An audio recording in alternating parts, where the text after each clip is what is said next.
ఆదికాండం 16వ అధ్యాయం 2వ వచనం. కాగా సారయి, ఇదిగో నేను పిల్లలు కనకుండా యెహోవా చేసి ఉన్నాడు. నీవు దయచేసి నా దాసితో పొమ్ము, ఒకవేళ ఆమె వలన నాకు సంతానం కలుగవచ్చునని అబ్రహాముతో చెప్పాను. అబ్రాహాము సారయి మాట వినను. 16వ అధ్యాయంలో సారా అసహనంగా ఉందని మనం చదువుతాము. ఆమె తన దాసి హాగర ద్వారా పిల్లలను కనమని అబ్రహాముకు సూచించింది. అప్పుడు అబ్రహాము ఏం చేశాడు?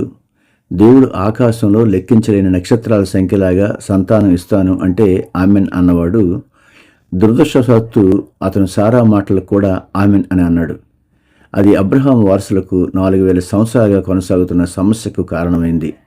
ఈ సంఘటన నుండి మనం ఏం నేర్చుకోవాలి అని అంటే, దేవుడు మనకు చెప్పిన దానికి భిన్నంగా ఎవరైనా ఏదైనా చెప్పినప్పుడు మనం ఎప్పుడూ మానవుని మాటకు ఆమెన్ అని చెప్పకూడదు.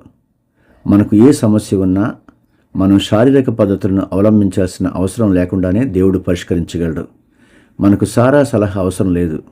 దేవుడు తాను వాగ్దానం చేసిన దాన్ని చేయగలడు. ప్రార్థన. దేవా, నీ మాట అయిన వాక్యానికి విరుద్ధంగా చెప్పబడే మాటలు ఎంత ఇష్టంగా ఉన్నా, ఎంత అవసరం అనిపించినా ఆమెన్, అలా జరుగుతుంది అని నేను చెప్పకుండా ఉండినట్లుగా నాకు సహాయం చేయి. యేసు నామములో ప్రార్థిస్తున్నాం తండ్రి. ఆమెన్.